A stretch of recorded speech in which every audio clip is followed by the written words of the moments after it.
Good afternoon, everybody, Raven fans, Oriole fans. Thank you for joining us here for the RAVORI Sports Podcast interview series for fans like me. Like and subscribe to all of our social media content. Check it out, July 13th, our instant reaction for the Marlins and the Orioles game that day. And we were doing our MLB draft coverage. So we're going to go over the first couple picks of the draft all the way up until the Orioles pick as well. Genesis Notary Services, if you know, you know. From Winchester, Virginia area, definitely check it out. Had a couple notary appointments. We thank you very much for all of you that have participated in that. And now we have the unbiased journalist, the guy that finishes all of the open mics at the Driving to the Top Productions here. The guy, I think this is the you and Dylan, I think, are the real grinders of the group, man. Like, you guys are always working. So we got Jamie Malloy, the unbiased journalist. Be ready for anything, Raven fans, Oriole fans. How are we doing, Jamie, here today? Thank you, sir. No problem, Raph. I'm doing great. I got the NHL draft on my TV muted, of course, so that doesn't take the full attention away from this, and I'm flipping back that between the Aggies game and the Sabres should be, or they just had the Bruins picking, and the Sabres are picking at 9. So we're gonna see if they're gonna actually make the pick there or trade it, because I think Kevin Adams said he had a lot of calls wanting to move that pick. So we'll see what they do when they get to 9. They'll never have a goalie as good as Dominic Hasek, whoever it is. I know that. We had Ryan Miller. Ryan Miller was really good. I think he was the next closest. But, I mean, Dominic Hasek was on his own. There is nobody like the Dominator. You kidding me? Ryan Miller was really good for several years. Well, here's the thing, though. Here's also the thing, though, with to say that, like, you'll never have a goalie as good as Dominic Hasek, though. Rap, it's also because goalies are way more, they're different because the way they play the game now. Like, your goalies are more like lacrosse goalies now. You're 6'5" that take up a lot of net. They're not your smaller goalies anymore. Like, Hasek was like Plastic Man. Everything would get around those smaller, quicker guys and things like that. Ryan Miller was really good for a number of years, but when you get in those NHL playoffs, this is why you see so many upsets in hockey playoffs and like NBA, that you get that goalie that gets hot, it's over. That's true, yeah. You can't get anything going. All right, so again, ready for anything. We weren't even going to talk hockey, right? Like what we talked about at pre-show.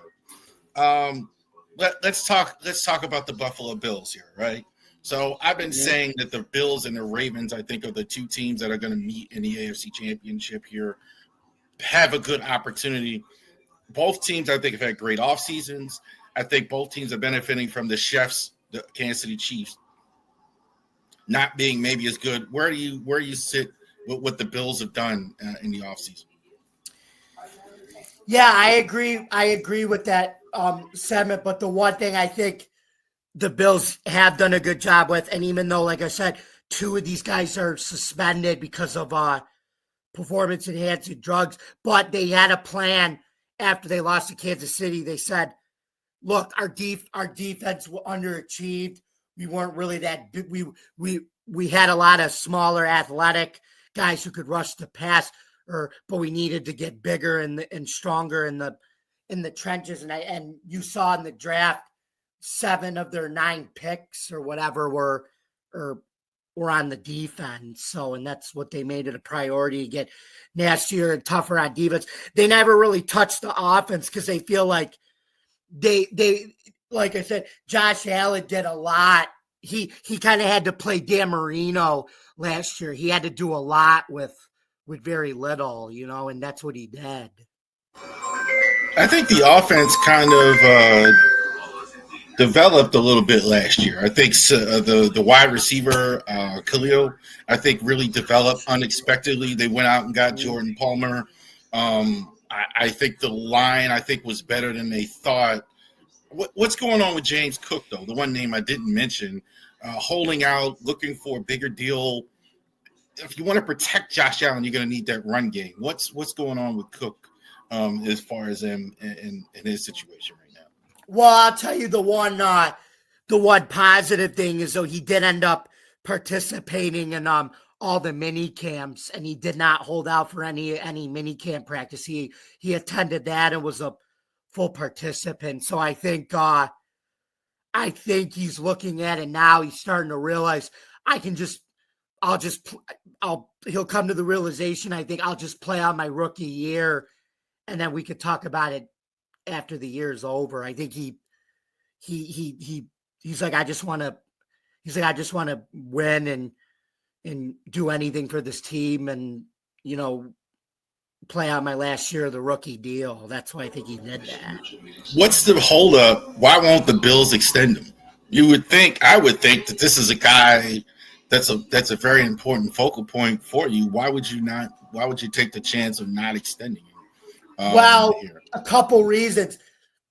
Look at every team. Look at what is every team, with the exception of Derrick Henry. What do they think of the running backs anymore? They think except for Saquon Barkley, it's kind of basically been a dime a dozen position. And I know he's been great, but he's got two problems though. They always take him out on he doesn't pass block very well, which is why they don't take him out. And he's asking for $15 million, but I don't think you should pay a guy that only plays half the snaps and gets taken out and doesn't pass block that type of money. I think you extend him, but I don't think you give him $15 million, especially when he doesn't play every snap. This could be risky there, Jamie. I don't know, man. That's you're right about the pass blocking. I think the same thing with the Squealers and Najee Harris. Like, that's why they let him go. He couldn't really pass block at all. So that's more of a thing than what fans know. But I go ahead. Right, but the difference is James Cook, Najee Harris he was a bowling ball, smash mouth type of running back. James Cook's more of your dynamic speed back. That's the difference. Give me a name on the Bills that Raven fans or fans of a different team. Give me a name on that team that we need to. Maybe we don't know that, man, he's going to have a great year. Man, do you think that's really going to step up for us or for you guys? Right? Let me think. I think you have Maxwell Harrison, the rookie corner, I think. Orlando Jackson, their third-round pick from Arkansas. Maxwell Harrison kind of moved up the boards there kind of late. There early in the process, he was like a third round, but the closer we got to the draft, I kept hearing that name more and more with his great speed. They kind of did some revamping in the secondary. I'm sorry, go ahead. Yeah, they don't usually, like I said, they don't usually take corners like him, though. But they made it a priority, saying that they want to get better playing man-to-man, because when McDermott first came there, they were playing zone, but every year they've been wanting to increase their man coverages. And like I said, when you have when you have fast receivers like Tyreek Hill and you have Tyreek Hill and Xavier Worthy, you kind of need fast corners like that to be able to catch up with them. Joey Bosa is going to join you guys this year. We know the last name. We know the potential. Played so many years in Los Angeles. You haven't sounded that excited about him. Why don't you like Joey Bosa? That addition. No, it's not. It's not I don't like him. It's like I said, his injury issues, but I do like it was only a 1-year deal. So they didn't have to bank the bank for him. So, I mean, it's a prove it or lose it deal, which I like that they did with him.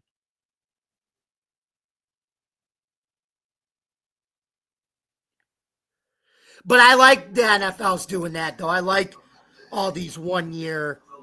Von Miller's gone, right? I like everybody getting these 1-year prove it or lose it deals. Von Miller's gone, right? They don't have him. They got rid. Is that right? Yeah, but he did say he was willing to come back and sign on a cheaper deal if he later in the season if he felt like he wanted to. Though he was opening to a potential reunion and return. Right. So definitely this year. The coach, I think, has been in question, right?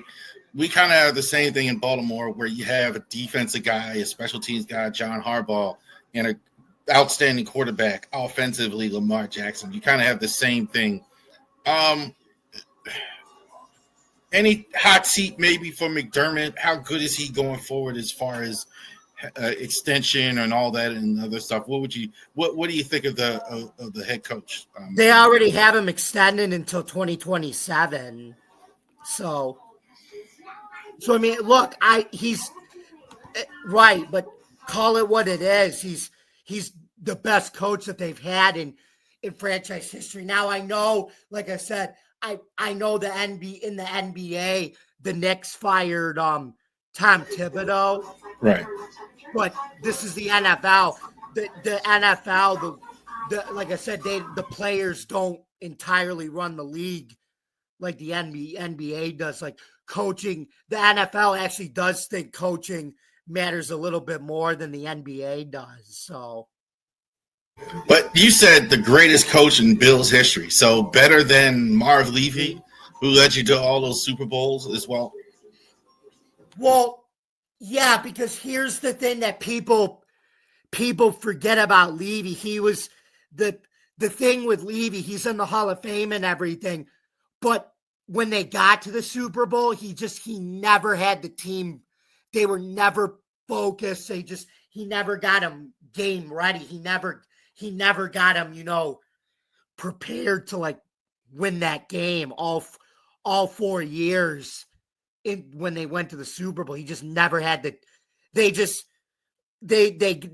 like I said, they would dominate everybody, and they got so good that they didn't think they had to prepare for the Super Bowl, and it bit them in the butt in all 4 years. I don't think they ever had the better team any of those years, except for maybe the year they came the closest when Norwood missed the field goal. No, I don't think they ever had a better team. Say that. That's funny you say that. That was the only Super Bowl they were the favorite in. The other three they were underdogs. That's exactly right. I thought Dallas Dynasty though was kind of it was the same thing in basketball. We talk about the Jordan era, like Reggie Miller, Pat Ewing, and those guys would have titles. Charles Barkley. If it wasn't for Jordan, right? And I think that's what happened to the Bulls. Like, that's what happened to the Bills. They had the Cowboys there and the 49ers really rolling. They never really. Yeah, but here's the thing, though. As good as that no huddle was, like I said, you know how everybody all wanted the tush push, the K gun, and everything, and blah blah blah. And they said the only way you could figure out is to try to stop it. And like I said, teams figured out you can't really play defense against the no-huddle offense. So what the Super Bowl teams did was they just played time of possession and kept that offense off the field. That's what the Giants did. And that's what really the Redskins and the Cowboys did too. That's how the Cowboys played anyway. They ran the ball. They just kept that no-huddle off the field. Yeah, keep them off the field. We talked about the greatest quarterbacks in NFL history the other night. Jim Kelly or Josh Allen? We talked about the coaches. Where you at with that, Jim Kelly or Josh Allen? I think that's I think that's an interesting question. It's hard to compare because my wife just said it's Jim Kelly. She thinks it's Jim Kelly for the rest. I say this.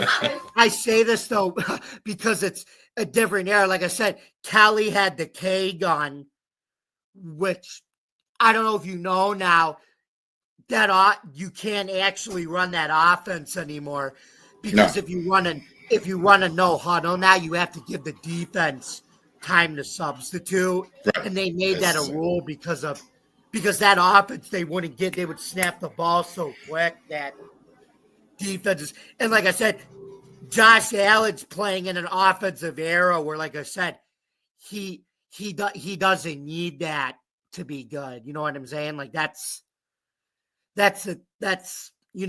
so it's a matter of one needed that particular offense so bad, and the other one didn't need that because it's an offensive oriented game now without it. Which one do you like better? Who do you like better? Forget who you think the best one is. We kind of had the same thing here in Baltimore with Joe Flacco and Lamar. There are some people that will always say Joe Flacco was the greatest quarterback to ever play, who won us the Super Bowl, and some still say Lamar. Where do you sit with those two in Buffalo? See, that's interesting. You say that too because Joe Flacco was obviously just a pocket.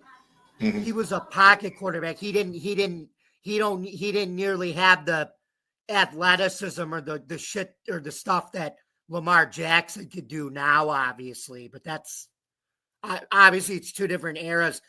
But I like Josh Allen, and I think the reason why I say that is because he's in an era where, because of the salary cap, he was forced to like still be good, even with a totally different receiving core. Kelly didn't have that opportunity because there was no salary cap. So he was able to keep everybody together. Josh Allen was able to prove he could still do it without keeping everybody together. Kelly never had a chance to do that. Okay, so it sounds like you're saying Jim Kelly there, right? That's I said Josh Allen. Josh Allen. Okay. All right. So Kelly wasn't the athlete. He was a good athlete, but he wasn't. He wasn't the I'm gonna hurdle your butt over you, and he would take. No, he could. The one thing him and Allen shares, they both could take hits like no problem. All right, I hear you. Kelly was a tough guy. There's no question about it. I think that was a mark of a Jim Kelly team. He was his toughness. He was always getting kind of like Joe Burrow is now. That's what I see a lot of when I see Jim Kelly. Joe Burrow is kind of like the same guy. He's always got his helmet turned sideways or something. All right, Yankees this year in the division.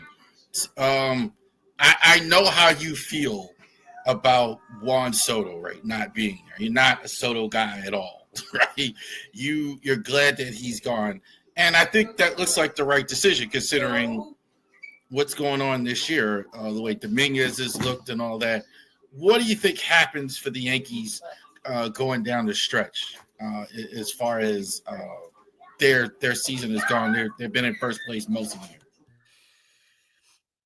I think this year the one difference is they're going to have to count on their pitching more. And I think that's the difference between the AL and the NL. The AL with Detroit and the Yankees and Cleveland, the way they're going to get through the postseason is pitching, whereas the NL I think is going to have to get through more hitting. But like I said, I feel like the Yankees are more pitching oriented. They're going to have to rely on their pitching more to get them to the postseason than they had to with Juan Soto last year. That's the only difference, because they did upgrade the pitching with Max Fried and everything. But like I said, you take away a player like it like I said, it costs them taking away a player like Soto. But still, I believe that you weren't gonna overpay. You weren't gonna pay a guy 16 years that type of money when he was batting 288 and the league average is only 240 to 245. I think the analytics said don't do that, you know. All right, so I know Joe isn't here, but what do you think they are, Mets fans in general, are with Soto addition? He was getting booed, right? This is New York. They're not going to go for that. I think the only place tougher to play as far as getting booed, New York, is maybe, in my opinion, Philadelphia. I think they are the worst. Like, they've been great players. How do you think the Mets are feeling about it right now, having Soto?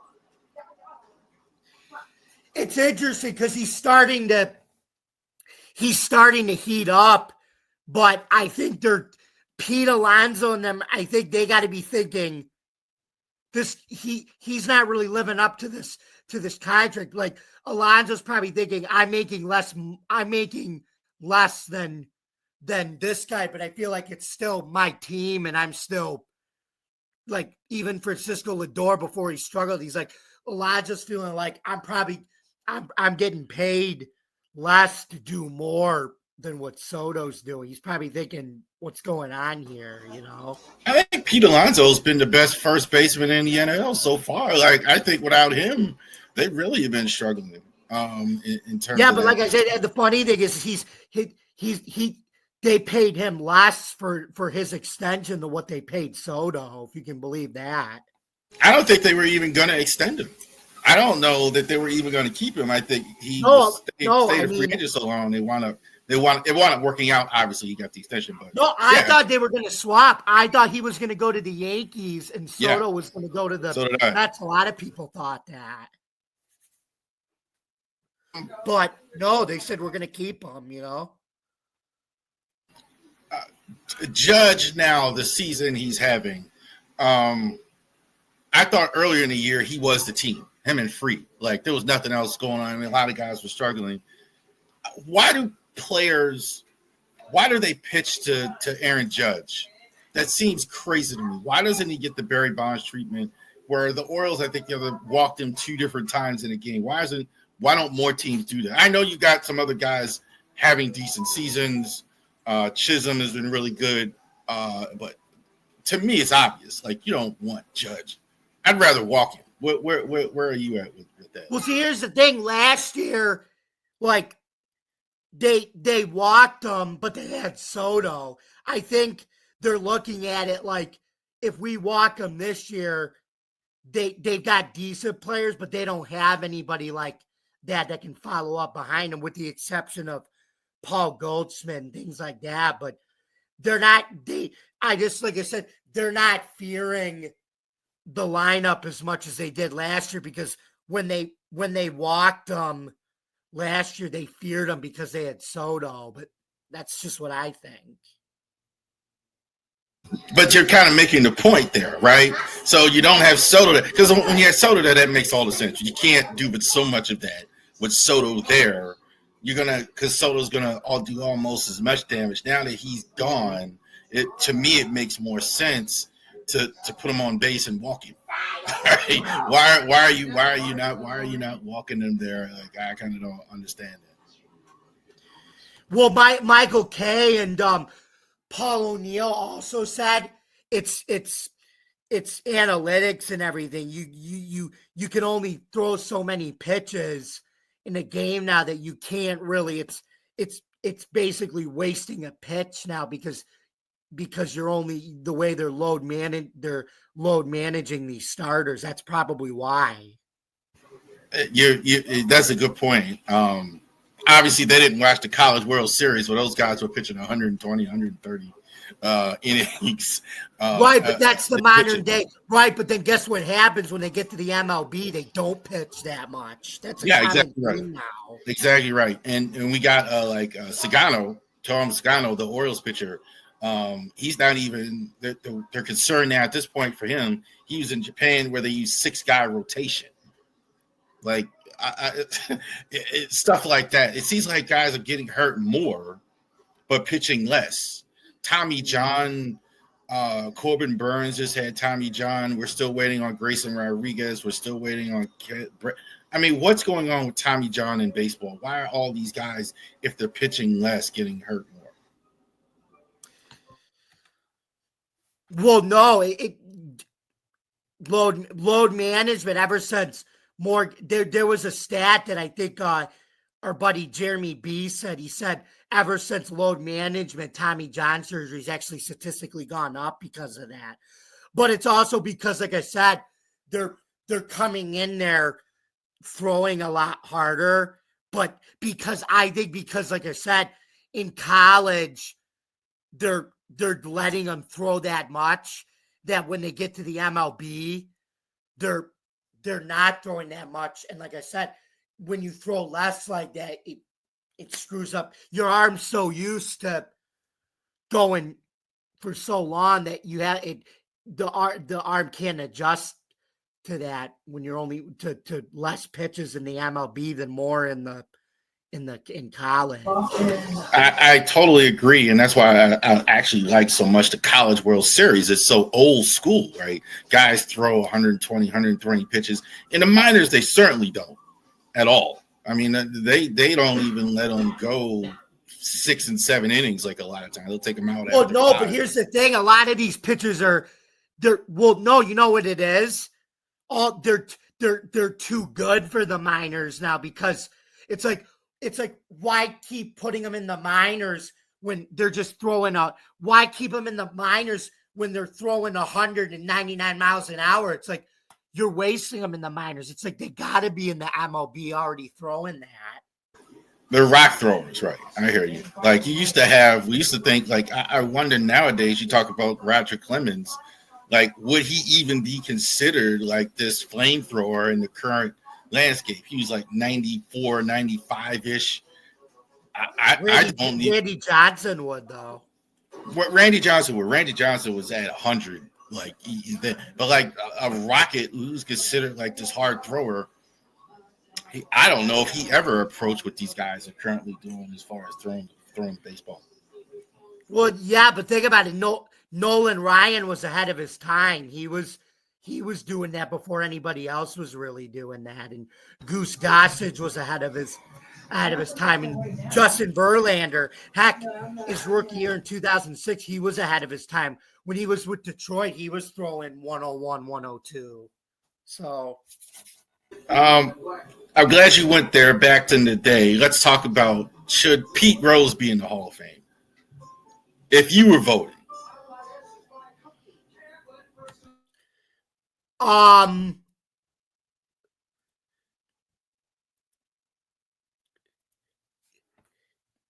Yeah, I mean, unpopular opinion, but I think I think you can only, like I said, you can only criticize a guy and put him through hell like that for so long that time goes by and something else catastrophic comes up, or this pops up, that pops up. And it's like, you want baseball to, like, it seems like nowadays it's all about making up for the olden days. And I think that's what the MLB is trying to do. I agree. And guys, mistakes. And I feel like that's what, as much as we don't like Rob Manfred, I think that's what he's trying to do with baseball. Why don't you like Rob Manfred real quick? Go ahead on. Well, no, here's the thing. I didn't like him at first, but then when he started, making the game better, putting the pitch clock in, and then, like I said, I think the best thing he's done as commissioner was that, but I don't think anything could top pulling out of ESPN, pulling the baseball deal out of ESPN. I think that was actually great. He looks like a genius now for doing that, actually. If you think about that. It's not official yet, but I think we're going to get Sunday Night Baseball on NBC next year. So that's what it looks. That's what I keep. It makes sense. That's where the All-Star game and That's where it used to be in the 70s and the 80s, and the Cal Ripken era was on NBC. Right, and they are not to go too far into that, but like they already have Sunday Night Football, obviously, and they're going to have basketball on Sunday night next year, I think, too, when they take the NBA. So it makes more sense to fill the rest of that time with baseball. Well, right, you know why? Yeah. Because baseball has more of a boomer audience still, and and a lot of boomers, like I said, not the stereotype, but the older ones, they most of them, like I said, probably don't have access to ESPN, but they have access to NBC because that's a general, station. Yep. So I feel like the ratings, it'll be different because it'll be on a station where more people can probably watch it, whereas like more people have access to NBC, whereas very few people don't keep ESPN anymore like they used to. Right, and those that are not like me, the old heads that are watching it on NBC, they can watch it on Peacock, so you can stream. So you get younger viewers too that don't have cable. That's part of it too. They want to get it to, obviously, because like I said, baseball, they have it on Prime, but look at the NBA. The NBA was the only league that didn't have it on streaming, unlike the other ones, and that's why they made this new media right deal. Same thing with that sport. Yeah. Real quick with the NBA, and I know you watched the Knicks. Tom Thibodeau. We kind of talked a little bit about it before, but I don't understand why NBA teams and all these things think they're so much smarter than Tom Thibodeau. I've seen him 3 times now take a team that was a bad team into a good team, and it keeps getting fired. But that's the whole NBA's attitude. They think the players should run the league, not the coaches. But he did. There is a flaw though that he was always known for, and this, like I said, this bit him in Chicago too. His problem is, how the NBA is like everything. NBA is another one with load management. He was the complete opposite of that when he was with Chicago and even with New York. He would play D-Rose and like Joakim Noah, and same thing with the Knicks. He would play these Jalen Brunson, these guys like 40 to 50 minutes a game. That the problem was they never had a bench, and when they got to the playoffs and when they played the Pacers, Rick Carlisle actually plays his bench and everything. And what happens is the Knicks would get so burned out in the regular season that they would just run out of gas because Jalen Brunson and like all these guys. Same thing with D-Rose and Novak Djokovic. He would have his teams run out of gas in the playoffs from his starters playing so much. That's why. But I hear all that, but that's kind of what I keep hearing. But Thibodeau keeps making the teams better. You mentioned the Bulls. They haven't been nearly as good since he left. The Knicks won 51 games. Nobody thought they would, even when they tried to sabotage them with Bridges trade and all that. So, interesting to see. Let's talk about you. Well, like I said, I think they want a guy that's obviously going to play his bench more, But like I said, if you actually watch that NBA draft, a lot of these teams, like I know, like they were ripping on the Suns for trading Kevin Durant, and like they were saying, "Oh, the Heat should have gotten Kevin Durant." But you know what?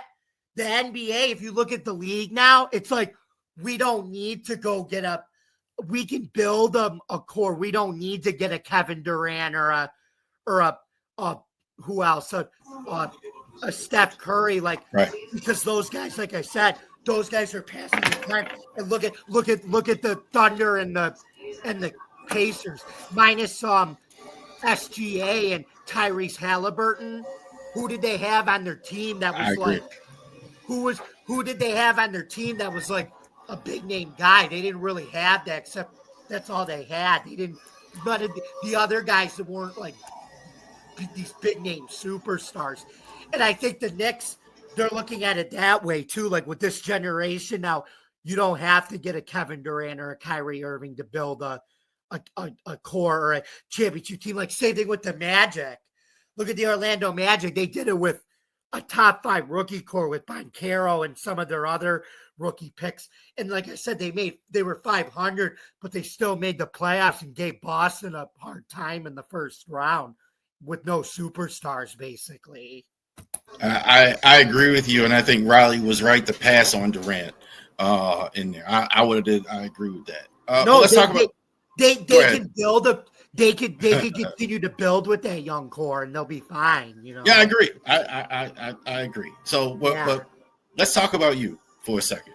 Let's talk about you. Okay, so you are the unbiased journalist. Where does the name come from? Well, I think it's kind of I think it's a shot in the arm when it comes to modern day journalism. You know how like there's a lot of sports news out there. I just think a lot of sports networks, like I just think there's a lot of sports networks who, like I said, they say they're failing balance, but you can tell that their actions speak otherwise. And like I said, I feel like I want to bring the unbiased journalist. I feel like I truly want to bring that to it. Like I said, to a time where you don't see it anymore. Or like I said, back in the day, you actually had fair journalism. Have you had classes in school in journalism? Have you, I had journalism classes. See, here's what I had, my major was media communication and my minor was English. I was going to do media communication and journalism, but Fisher changed the program where your major had to be your minor had to be different from your major. They did that. They changed the requirements for it. And I couldn't take journalism because it was the same as media communication and minor. You basically took all the same classes for it. Where Fisher? Is that the college you went to? St. John Fisher. Fisher's the nickname, yeah. Where's that? It's in Pittsford, New York, suburban Rochester. It's a private college. Yeah, I don't think I've even heard of it. Well, you know why? Because their athletics are Division III. That's why. Not to mock Division III, though. Here's the thing, though. There's a lot of I've seen Division III games, though. There's a lot of good talent in Division III. There's just no platform to talk about it like there is for D1 and D2. You should actually go check a division. I know my brother played in Division III. Any people who are listening to this, go actually check a D3 game. It's pretty cool. It's just not covered. They're better than what you think. Yes, exactly. I think that's exactly where you're going with that. Did you play ball in college? Did you? No, I wasn't. I just left. I was not coordinated when I was little to play sports, but I can lift weights. So. Oh, okay. Because I know Dylan does those long runs, like he does those marathon runs, half marathons, and everything like that. No, I don't have the lung capacity, or I never had the lung capacity or the stamina to do that. Right. Or the running, or the speed at all to do that. So. I'm not an athlete either, brother. I'm not. That's why I'm talking sports and not out there on the field. Even when I was younger, I was in the service, but I never did much with sports. As far as on the field and being any good at it, maybe baseball a little bit. I was a pretty good baseball player, like in high school. Where do you want this to go for you, right? Because I kind of talk when I talk to you and Dylan. You guys are the workhorses of this thing, right, man? You guys are always grinding and working and studying, and even now you're watching games and everything. So where do you want your career in this to go, and where do you want this to go as far as that? Well, let's see. I'm still 28. I graduated college right when the pandemic started, so I had to finish. I had to finish on my own, or I had to finish remotely for that, and I've basically been working remotely since then, and I've been climbing up the ladder. I actually I applied to Fox and Outkick and everything, and I've been really, really close to almost getting into the door for that. But like I said, I'm doing 3 sports writing jobs too. I'm writing for the Stadium Rant, the Forkball.com, and I just got hired by another company, which was cool too. So I think so. Would you like to be, when you say roles like that, what is it? Are you looking for a writing role or more of an on-camera role? What exactly? Right now, I would say writing, because the writing jobs, like I said, the writing job markets are a little more. I feel like they're more valuable to find right now. But like I said, what if the podcasting market or the broadcasting market comes up again? I'll transfer into broadcasting. But right now, I'm doing mostly writing and podcasting. But I feel like I'm ready for the transition when I get another broadcasting job, because I did both of that. Oh, I did all of that at MCC first, Monroe Community College. I went there to save some money first, so I did broadcasting and writing there, and then, like I said, when I transferred to Fisher, I did the exact same thing, and I shadowed the play-by-play announcer for Fisher football and basketball and lacrosse, which is really cool. If you could do one or the other, so you're going to be, sometimes I've asked this question, if you could have a job working with the Times or the Post or whatever as a sports writer every day, or you could have 300,000 subscribers for your channel, what lane would you rather be in if you could be in either lane? If you could only do one. Who said, I mean, you may do both, but who said if you could only do one? I actually think broadcasting. See, I like writing and everything, but the thing with writing, though, I feel like it's very time consuming, and writing is more just taking the time to do it. But I'm a natural talker. I talk my head off more than I write. That's why I think I say broadcasting, but I don't see like you going on First Take. I see you all the time. You could go on First Take, and I do not see a Skip Bayless or Shannon Sharp or Stephen A. Smith arguing you. Like, you don't even let it happen in the open mic. Like, you don't even say a whole lot, but when you start talking, that's it. Like, it's over at that point. That would make for entertainment television. Me and Stephen A. Smith, it really would. Molly wouldn't know what the heck to do. But no, seriously, I actually have a lot of respect for Stephen A. Smith too, because he's actually he's one of those guys, like, I think he knows what he's talking about, and I think he actually is a fair debater. Like, I think he brings the receipts and everything. He just doesn't.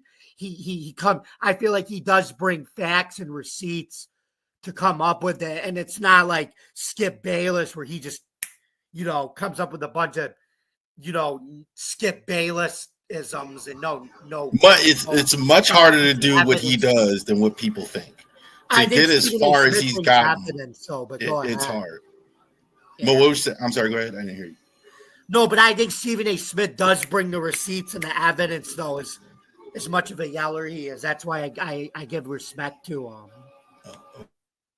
So what do you here's an interesting question too, I think, like, especially somebody your age, I'd love to get the answer. Do you still watch SportsCenter or any of those shows anymore? I really find the question, really think that's interesting. Like, does anybody I do actually. I do. I do watch Pat McAfee. I'm gonna like that. I love that show, right? Champion, anyway. But no, I'll still watch SportsCenter. Is it a lot different what they talk about now?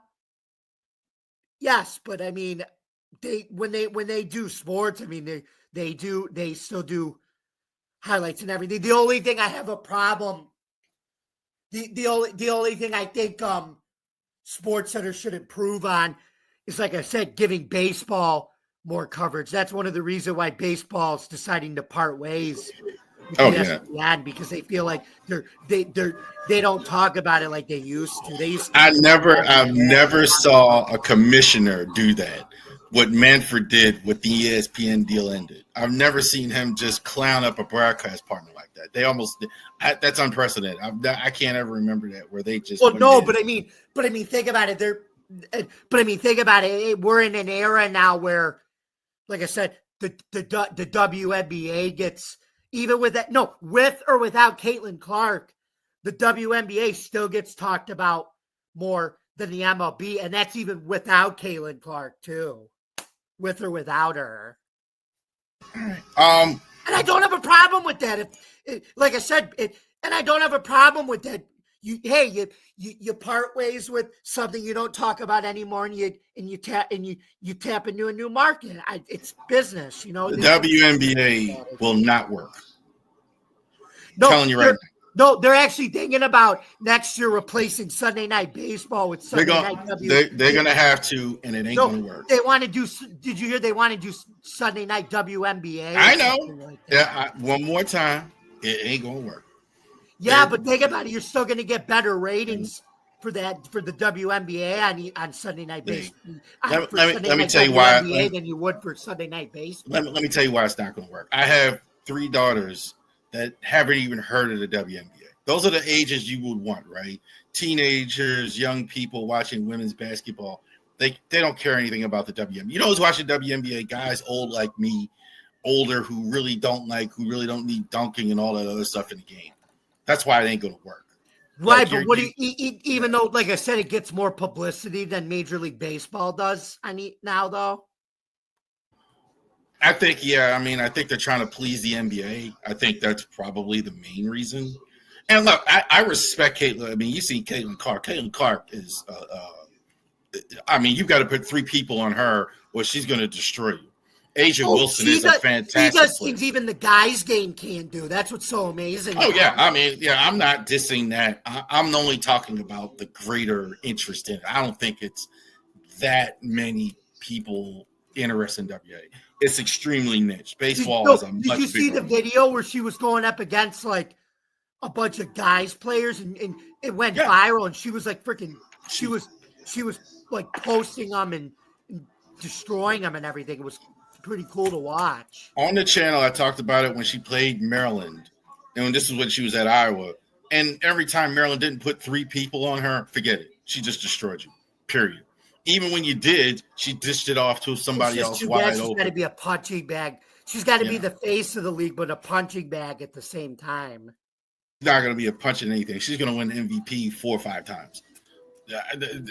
For sure. There's no question. Even in the league that quote unquote hates her? Yes.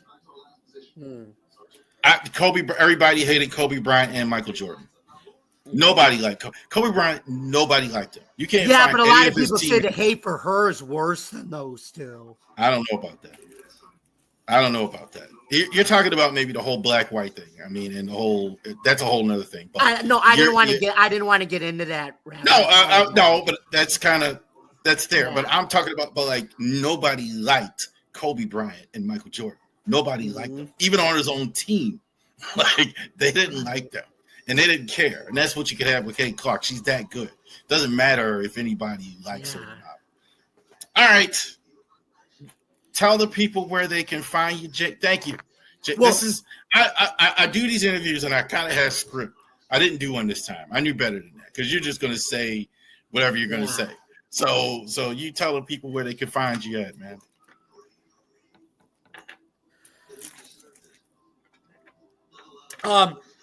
Yeah, you guys can find me, yours truly, at Bill's Chat 1, at Bill's Mafia Chat, and also at Jamie Malloy, the unbiased journalist, at DJ Dog Tags on X. You can find me on the Forkball.com and StadiumRant.com, where I write about all sports. And then you can also find me here on Driving to the Top Productions every Tuesday night at 8 o'clock p.m., where Joe Dalio, my co-host, and I do a New York Subway Conversation Baseball Chat. I'm the Yankees guy. He's the Mets guy, and we share news with that. And then at 9 o'clock p.m., you can catch both of us, me and Rav, on Driving to the Top Productions as we do open sports night. And like he says, I sometimes go way off color for that, and I apologize for that. But that's what. But don't apologize, brother. But don't apologize at all. Like, think of you can think of open sports. Like think of the show, The Best Damn Sports Show. Period. Yeah. That's exactly think about right. that. But in podcast form, the way that is now. That's when you talk, I don't know whether you're going to get like good sports stuff or like a spill, like we've been talking, or you're going to start talking about Go-Gurt, or you're going to start talking about women, or you're going to start talking about all type of stuff. When I see you with Joe, though, you're very measured. It's none of that. Yeah. It's not. You're not like you're not the same in that guy. You kind of like funny. Well, that's a much different format than open mic. I mean, that's a much, look at the term open mic, Yeah, I heard it. All right. But anyway, like I said, you know why Kayla Clark is gonna win MVP and everything? Why? Go ahead, Jamie. Why don't you tell? She's got protection from she's got protection from my new favorite player too, besides Kayla Clark, Miss Sophie Cunningham. We knew that name was coming. I knew that was coming. No, I just think I'm like mesmerized by her. It's like weird. All right. So there we go. Here we go with the RAVORI Sports dating channel here with him talking about Sophie Cunningham. But anyway. Thank you, sir. Thank you, and thank all of you for watching. Thank you for listening, people. Joining us to the RAVORI Sports Podcast. Like and subscribe to all of our social media content here. Definitely. Thank you, all of you. Enjoy all the games, and you guys have a great rest of your day.